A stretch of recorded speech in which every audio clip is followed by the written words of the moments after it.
A federal judge this month allowed a lawsuit over the safety of Chicago's crosswalks for blind pedestrians to proceed as a class action. Almost none of the thousands of signalized intersections in the city have devices giving audio cues to people who are blind or have low vision. As Chicago Tonight's Nick Blumberg reports, plaintiffs behind the case want systemic change. For decades, Ann Brash commuted into the city each day for work. Blind since birth, she's experienced at getting around using a cane, but Chicago's noisy downtown poses a challenge, and in 2017, she had a near miss. I started to cross the street at an incorrect time, and I almost got hit by a bus. And two people grabbed me back. If they're watching, I'd love to thank those people. But it was a close call, and it was so close of a call that it actually sort of split my cane pretty much in half. Brash says crossing the street used to be simpler for blind people who learned to listen for parallel traffic to start.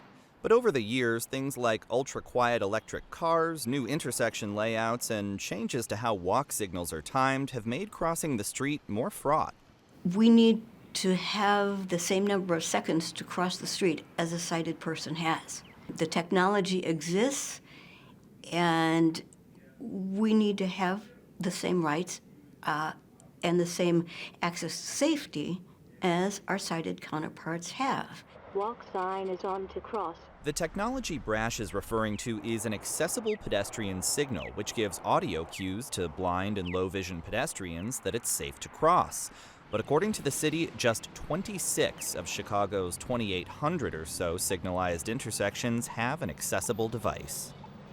This being a service that the city provides to the general public, it has a duty to make it accessible to people who are blind as well. That's why attorneys filed suit against the city, saying its inaccessible intersections violate the Rehabilitation Act and the Americans with Disabilities Act. Unfortunately, constituents with disabilities do not tend to be powerful political constituencies in general. It wasn't a priority, and it needed to be a priority.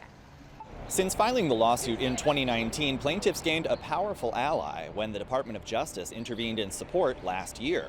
And this month, the judge overseeing the case allowed the suit to go forward as a class action. And it's a big class. Census Bureau data shows more than 68,000 adults in Chicago with a vision-related disability, in addition to blind and low-vision people who live elsewhere but spend time in the city.